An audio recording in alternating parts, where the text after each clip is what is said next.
Hello everyone, welcome to my channel which is SN Study Station. So puzzle के हम लोग categorised puzzle पे बात कर रहे थे और इसके सेकंड पार्ट पे आ चुके हैं. ठीक है, कैटेगराइज्ड पज़ल के कुछ क्वेश्चंस हम लोगों ने प्रीवियस सेशन में देखे और इसका आज पार्ट 2 है. कुछ और क्वेश्चंस हैं, ठीक है, तो वो भी आज के सेशन में देख लेते हैं. तो लास्ट सेशन में आप लोगों ने देखा, आप लोगों को अंदाज़ा हुआ होगा कि किस तरह के क्वेश्चन होते हैं कैटेगराइज्ड पज़ल में. ठीक है, इसमें ऐसा कोई पर्टिकुलर ये नहीं कह सकते कि सीक्वेंस होगा कि कौन ऊपर आएगा नीचे आएगा, इस तरह का कुछ खास नहीं रहता है. बस इसमें क्या रहता है कि जो भी लोग दिए होंगे उनके साथ में जो भी अरेंजमेंट्स दिया है उसको सेट करना होता है. तो चलिए पहले क्वेश्चन की तरफ चलते हैं, देखते हैं फर्स्ट क्वेश्चन क्या है. फर्स्ट क्वेश्चन है यहाँ पर. तो इस क्वेश्चन में क्या है देखिए, सॉल्व करते हैं इसे. पहले क्वेश्चन को 8 एम्प्लॉयज़ हैं, ठीक है, 8 लोग हैं यहाँ पर और 3 अलग अलग डिपार्टमेंट में काम करते हैं, मार्केटिंग, फाइनेंस एंड प्रोडक्शन. ठीक है, और हर एक डिपार्टमेंट पे, in each department at least 2 and not more than 3 persons are working. ठीक है, 2 से कम नहीं होने चाहिए, 3 से ज़्यादा नहीं, यानी कि हर डिपार्टमेंट में या तो 2 या 3 लोग काम कर रहे हैं. इस तरह से ये 8 लोग काम करेंगे. ठीक है, तो पहले तो डिपार्टमेंट्स लिख लेते हैं कौन कौन से हैं. मार्केटिंग है, फाइनेंस है एंड प्रोडक्शन है. ये 3 डिपार्टमेंट्स हैं. ठीक, तो यहाँ पे कुछ इस तरह से अरेंजमेंट बना लेते हैं.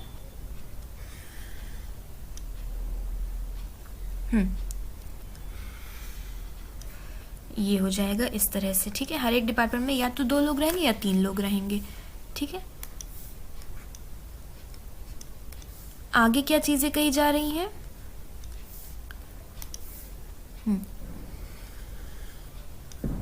इस तरह से हमारा ये डायग्राम बनेगा कि हर डिपार्टमेंट में या 2 लोग या 3 लोग रहेंगे. हाँ, each of them like different choice of TV channel. हर एक को अलग अलग टीवी चैनल्स पसंद है, तो यहाँ पे 8 टीवी चैनल्स के नाम भी दिए हुए हैं. ओके, शुरू करते हैं. S likes ESPN and he works in production department. S ESPN पसंद करता है और प्रोडक्शन डिपार्टमेंट में है, मतलब एस को ESPN टीवी चैनल पसंद है और वो प्रोडक्शन डिपार्टमेंट में काम करता है विद ओनली वी. वो सिर्फ वी के साथ काम करता है. इसका मतलब प्रोडक्शन डिपार्टमेंट में सिर्फ 2 लोग हैं. ठीक है, सिर्फ 2 लोग होंगे यहाँ पे. तो बाकी कितने बचे, 8 में से 2 लोग इधर आ गए, 6 लोग बचे, तो यानी कि 3 आएंगे इन दोनों में कितने आएंगे, 3 लोग काम करेंगे. तो हमें यहाँ से ये अरेंजमेंट मिल गया कि प्रोडक्शन में 2 लोग काम करेंगे, मार्केटिंग और फाइनेंस में 3 लोग काम करेंगे. इस तरह से 8 लोग हो जाएंगे. क्यू एंड यू, अगर यहाँ पे ओनली वर्ड ना लगा होता, विद ओनली वी, ओनली ना होता, सिर्फ होता कि विद वी, तो फिर हम नहीं कह सकते थे कि प्रोडक्शन में 2 लोग रहेंगे या 3 लोग रहेंगे. Q and you do not work in the same department. अच्छा, क्यू और यू जहाँ भी आएंगे एक साथ नहीं आएंगे, तो इसको साइड में लिख लेते हैं. क्यू और यू एक साथ नहीं आएंगे. W likes DD and does not work in finance. W finance department में नहीं है. तो अब हमारे पास देखिए प्रोडक्शन का काम हो गया, प्रोडक्शन में 2 लोग हो गए हैं ऑलरेडी. तो अब हमारे पास सिर्फ 2 डिपार्टमेंट है, मार्केटिंग, फाइनेंस. डब्ल्यू अगर फाइनेंस में काम नहीं करता है तो डब्ल्यू मार्केटिंग में काम करेगा और डब्ल्यू को DD चैनल पसंद है. U and R does not work in marketing department. U और आर मार्केटिंग डिपार्टमेंट में नहीं है, तो यू और आर दोनों ही कहाँ आ जाएंगे, फाइनेंस डिपार्टमेंट में आ जाएंगे. ठीक है, T works with R in the same department. T और आर एक साथ हैं, तो आर फाइनेंस में है तो टी भी यहाँ पे आ जाएगा. अब 2 लोग कौन से बचे, वो दोनों मार्केटिंग में आ जाएंगे. पी बच रहा है और क्यू ही बच रहा है. हाँ, तो ये दोनों इसमें आ जाएंगे. ठीक है, T works with R in the same department and likes star, और टी को स्टार चैनल पसंद है, ये यहाँ पे आ जाएगा स्टार. क्यू लाइक्स आज तक, तो ये हो गया. And none of his colleagues का मतलब है कि क्यू के जो बचे हुए लोग हैं, क्यू के डिपार्टमेंट के जो लोग हैं, वो सोनी या NDTV चैनल पसंद नहीं करते हैं. तो क्यू के डिपार्टमेंट में सिर्फ पी ही बच रहा है. अच्छा, यहाँ पे सोनी चैनल या फिर NDTV चैनल नहीं आएगा मार्केटिंग डिपार्टमेंट में. वी लाइक्स जी, तो वी को जी चैनल पसंद है. You does not like Sony, you को सोनी चैनल नहीं पसंद है. ठीक है, अब ये सोनी और NDTV चैनल ये यू और आर में से ही आएंगे, तो यू को जब सोनी नहीं पसंद है तो ये NDTV हो जाएगा. आर हो जाएगा क्या, सोनी चैनल हो जाएगा. और पी के लिए एक कोई चैनल बच रहा है लास्ट वाला BBC, तो पी हो जाएगा BBC का पार्ट। इस तरह से हमारा ये पजल कंप्लीट होता है। ठीक है, कितने लोग हैं, किस तरह से वो कौन से डिपार्टमेंट में काम कर रहे हैं, ये कंप्लीट हो गया। आई होप क्लियर है। ठीक है, इस तरह से मार्केटिंग डिपार्टमेंट के 3 लोग हैं, फाइनेंस में 3 है और प्रोडक्शन में 3 हैं। ठीक है, मार्केटिंग में WPQ, फाइनेंस में URT एंड प्रोडक्शन में SNV 2 लोग हैं, प्रोडक्शन में 2 लोग हैं। और किसको कौन सा चैनल पसंद है वो भी बन गया। तो बस पजल को बस देखना होता है, बनाते चलना होता है और बन जाता है ईजिली। ठीक है, पहले देख के घबराने से कुछ नहीं होता है। आगे चलते हैं नेक्स्ट क्वेश्चन पे। तो नेक्स्ट क्वेश्चन ये रहा। देखिए इसे कैसे सॉल्व करना है, इसमें क्या चीज़ें हैं।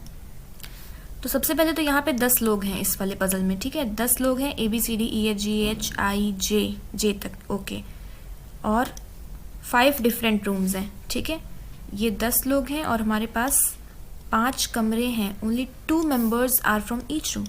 5 कमरे हैं, एक कमरे में 2 लोग रहते हैं।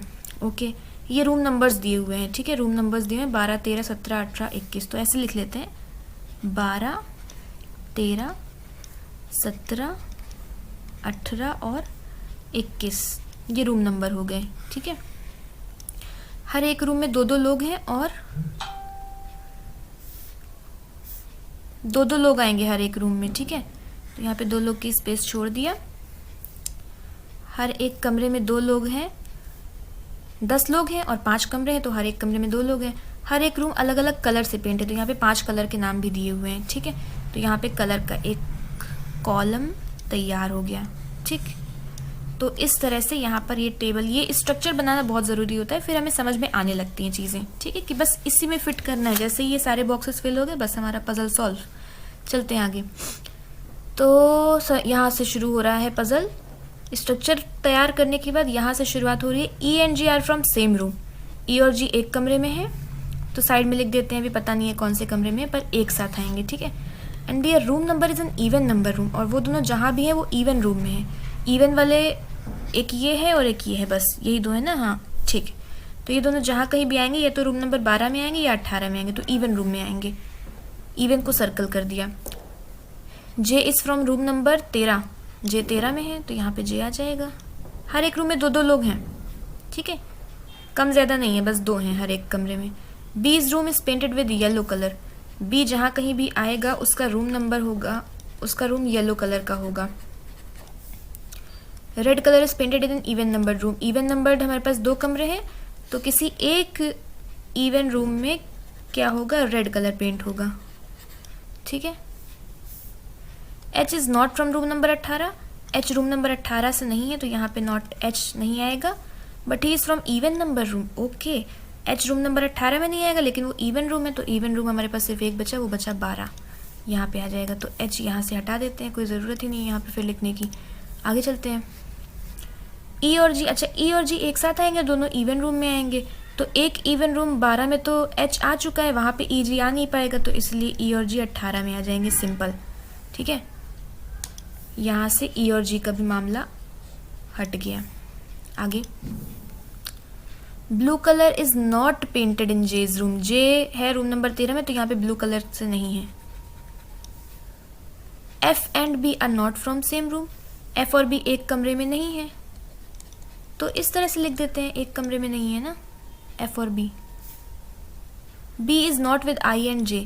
B जो है वो I और J के साथ भी नहीं है। B ना तो F के साथ है, ना I के साथ है, ना ही J के साथ है। ठीक है, B इन तीनों के साथ नहीं है, ये मतलब हो गया इस लाइन का। ठीक, आगे, I is not from room number 21। I room number 21 में नहीं है, तो यहाँ पे I नहीं होगा, और and also not with J, और I जो है वो J के साथ भी नहीं है, तो I यहाँ पर भी नहीं होगा। इस वाले में ना तो ब्लू कलर होगा ना I होगा, तो I के लिए भी पॉसिबिलिटीज़ है 2, 12 और 17 रूम में। F is not with I। F जो है वो I के साथ नहीं है, तो इसको भी लिख देते हैं, F is not with I। F जहाँ भी होगा वो I के साथ नहीं होगा। C is not from room number 21। C room number 21 में नहीं है, तो यहाँ पे C भी नहीं आएगा। A is from even number room. Even number room में हमारे पास सिर्फ यही 12 रूम में ही एक जगह खाली है, तो A यहीं पर आ जाएगा बस। G का रूम पिंक कलर से पेंट है, तो जी कहाँ है, रूम नंबर 18 में, तो यहाँ पे पिंक कलर, एक कलर तो बन गया, ये हो गया एक कलर। अब हमारे पास कौन कौन बच रहा है? अच्छा, बी के बारे में काफ़ी बातें कही गई हैं। आई जो है वो रूम नंबर 13 में और रूम नंबर 21 में नहीं आएगा, और 12 और 18 तो फुल हो चुके, तो बचा 17। आई सिर्फ 17 में ही आएगा। और जो बी है वो आई और जे और एफ के साथ नहीं होगा, तो बी आई जे में नहीं होगा। एफ तो अभी बना नहीं है, बट बी के लिए सिर्फ यही प्लेस खाली बच रही है अब, ठीक है। तो ये हो गया आई जे, ओके, बी की जगह हो गई ख़त्म। हाँ, बी जहाँ पे आया है वहाँ पे एफ नहीं आएगा, यानी कि एफ रूम नंबर 21 में नहीं आएगा, यहाँ पे एफ भी नहीं आएगा, ठीक है। एफ और सी यहाँ पे नहीं आएंगे, तो यहाँ पे कौन बचा? 3 लोग बच रहे हैं ना अभी, ए बी सी डी बच रहा है, सी डी और एफ बच रहा है ना, सी डी एफ, ये 3 लोग बच रहे हैं, G H I J, okay.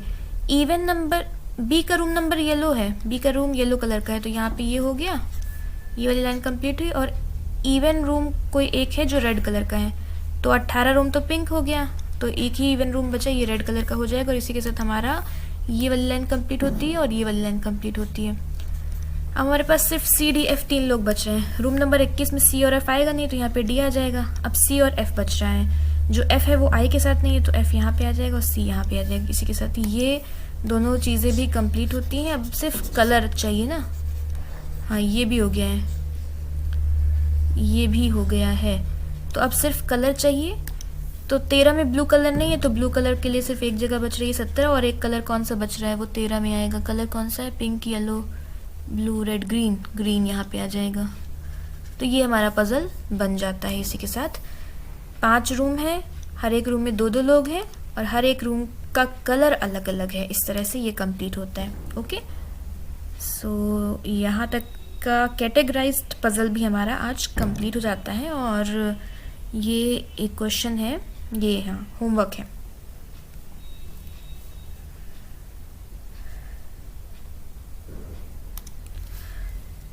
Okay, so video अच्छा लगा हो तो लाइक कर दीजिए एंड सब्सक्राइब कर दीजिए मेरे चैनल को, ताकि आगे के अपडेट्स मिल सके, और बेल आइकन को प्रेस कर देना है।